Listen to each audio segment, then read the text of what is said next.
Hello, everyone. Welcome to the International College of Seville's first panel discussion. Woo! I'm Hannah Fernander, and I will be facilitating this episode regarding POC experiences studying abroad in Spain. I am here with a group of students who attend ICS, and I will let them introduce themselves. Please tell us your name, your ethnic background, and your home university. My name is Maygen. I'm African American and white, and my home university is University of Hawaii at Manoa. I'm Hannah Fernander. As I said earlier, I am African American, and my home university is Florida Southwestern. Hi, my name is Brittany, and I'm African American, and my family is from Panama and Guyana. And my home university is John Jay College of Criminal Justice, and I'm studying through College of Staten Island. Wonderful. Okay, so I'm a teacher, and we're going to get started with a game. This game is called, Is This Invited to the Cookout? Now, all of us African Americans, we know what a cookout is. And so this is just a game to see if some of the things that we've tried or experienced in Spain are going to be invited to the cookout. We have two cards, one with a Y for yes, this is invited, and then one with an N for no, this is not invited. And we'll have some people share as to why they picked their answer. First and foremost, is paella invited to the cookout? Okay, Maygen, I want you to share why no. Well, because I know that a lot of people don't like seafood, so you want to get something that everybody wants to try and everybody wants to eat. That's a good point. Paella is good nonetheless. The next one, bocadillos. Are they invited to the cookout? Bocadillos, the little sandwiches with jamon. Oh. Are they invited? Why do you think yes? Honestly, because, it's a cute little snack. For you to, it's like, it's not too filling, but it's not too heavy. Yes, I remember that. And, it's just perfect for a mid-class meal, quick snack. I agree. Something sweet for the kids. Okay, what about... I'll ask one so you can answer. I'll answer. Go ahead. Yeah. Is tortilla de patata invited to the cookout? I don't think I've tried that. Okay. Churros. What about you, Brittany? Oh. Yeah. Okay. Why is it invited? It's a sweet little dessert. That's it. They're invited. I just wanted to add that, they taste great with dulce de leche. I prefer that than to have it with chocolate. So just something to keep in mind, something new to try if you're, if you ever decide to come to Spain. Okay, we have a couple more. The next one is mojitos. Are mojitos invited to the cookout? It was immediate. I don't think we have to dive into why. Okay. The next one, this is my personal favorite. I will chip in on this one. Spicy sour cream Pringles. Spicy sour cream Pringles. Go ahead and pull out the bottle. You have it? These are so good. And I've never seen these in the U.S. But look at this. This is amazing. They're so good. Okay, yes, they're invited. We're not sponsored, but it's so good. But you can sponsor us. Yeah, you can if you want to. Okay, last thing is Lisa and Evan. Are they invited to the cookout? It's a resounding yes, they are invited. Wonderful. Thank you guys for playing that. That was just a quick way to kind of get started with our topic and talk about some of the things that we have tried here in Spain. Now we're going to get to a little bit of the deeper questions. So the first question that I wanted to ask, and I picked these questions primarily because these are things that a lot of African Americans and people of color are thinking about as they're traveling, is in what way did you feel unheard, unseen, or undervalued while traveling abroad? And we will start with Maygen. Oh, you're starting with me. Okay. I had many experiences where I felt unheard, where I would express certain moments where I was uncomfortable with events that happened in my host mom's house or just when I was out and about. And I would share them with other students. I would share them with some of the people that work for the school, and they're very kind and loving, and I know that they maybe didn't understand what I was really trying to express when I was telling them that I didn't feel heard or seen with my experiences. But yeah, that's a time that I felt unheard. Yeah. Thank you for sharing that. I'll go next. A time that I felt undervalued was pretty much the entire experience, because there's a true lack of representation, and I feel valued most when I'm represented in the spaces that I'm in. I do feel represented amongst my peers, like having friends that are African American, having a group of us that share in those similar backgrounds. But I do feel like as a whole in the area that we're in, Black people are undervalued because we're not represented or necessarily like wanted in this area. But we'll get to, some of the more positive aspects in the next question. I wouldn't say there were like too many aspects where I felt maybe unheard, but I definitely felt seen, because seen in like what I'm saying, like when I mean seen, I meant like I was getting stared at a lot.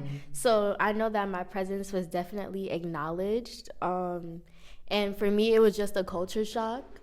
I don't necessarily want to say that all of the stares were negative, and they could probably be out of curiosity, but it is something to be mindful of, and something that I did take note of during my experience here.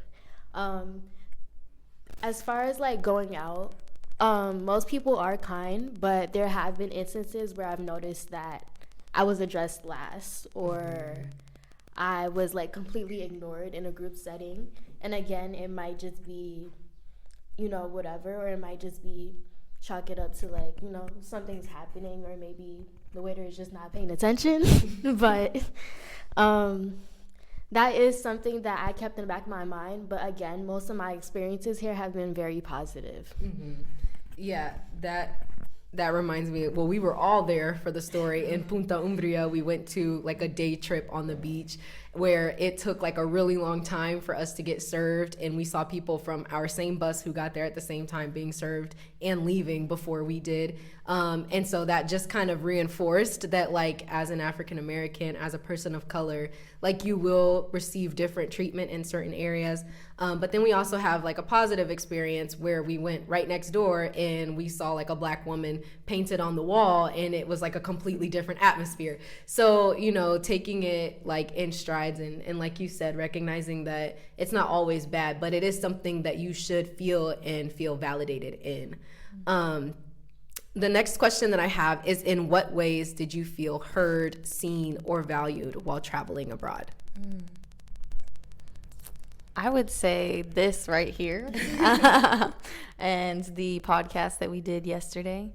I would say that moment where I was given the opportunity to share my experience and to share what we've talked about, or things that were bothering me that I didn't feel like I really had a space to share them, a safe space to share them. I felt like that was a place that I felt seen and heard and was given the space to share, just a space that was held for that specific reason. I love that so much. That's so good. One way that I felt heard, seen, and valued while being here was celebrating Juneteenth.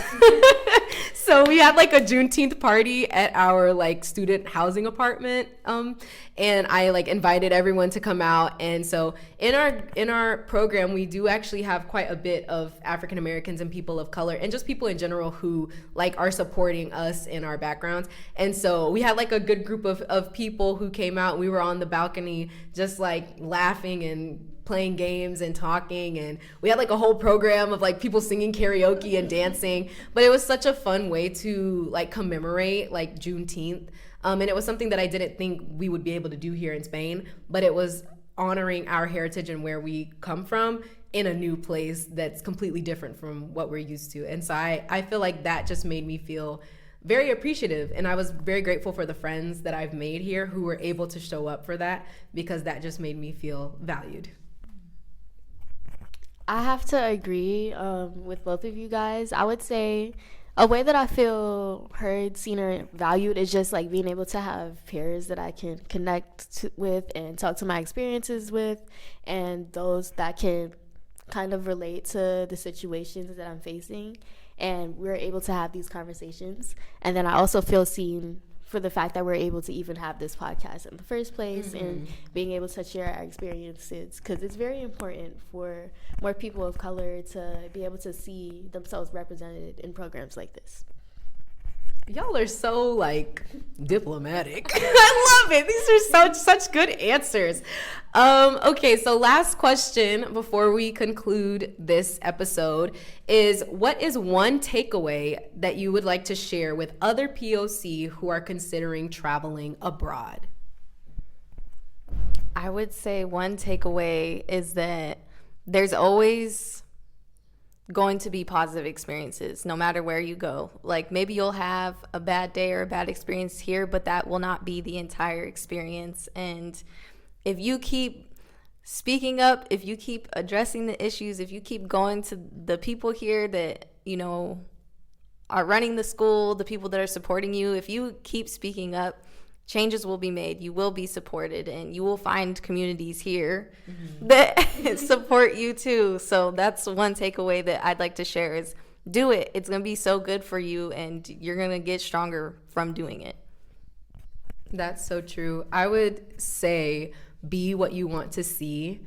In our podcast yesterday, the host Cash asked a question, and I said that response, that you should be what you want to see. And then she kind of challenged us a little bit, and she said, like, that it shouldn't be that way, that there should already be systems in place that help you feel welcomed and valued.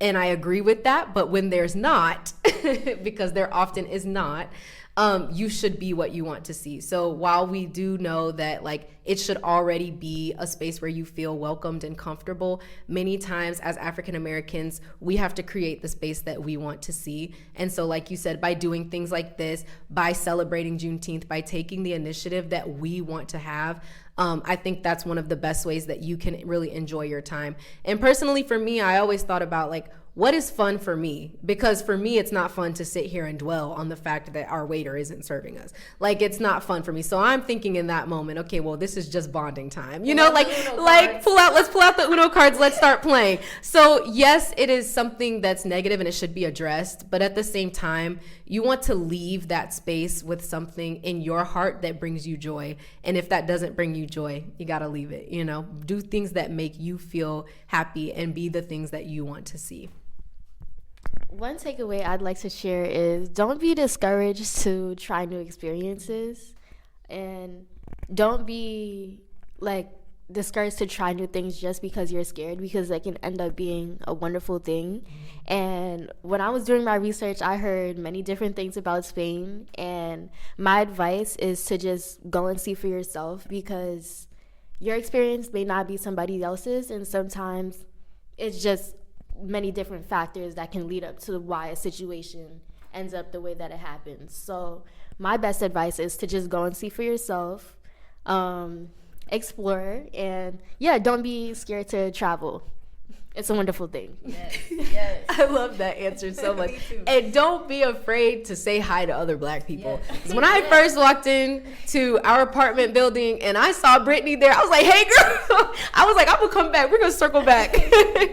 But that is how you build community and how you find your people. Once again, thank you guys so much for coming. I know that was kind of short, but I really appreciate you showing up for this. And one last question, you can use your yes or no sheets, is despite what you faced, would you do it again? And would you recommend it to a friend? And would you like Pringles to sponsor us? Thank you for joining us in this episode, and a big shout out to Evan, who shared this opportunity with us to have our voices heard. Thank you to all of our panel members who are here today, and to those of you who are listening. We hope that you have some helpful insights and just have gained another idea on what it looks like to study abroad as a POC, and we hope that you find your place within international education. Bye.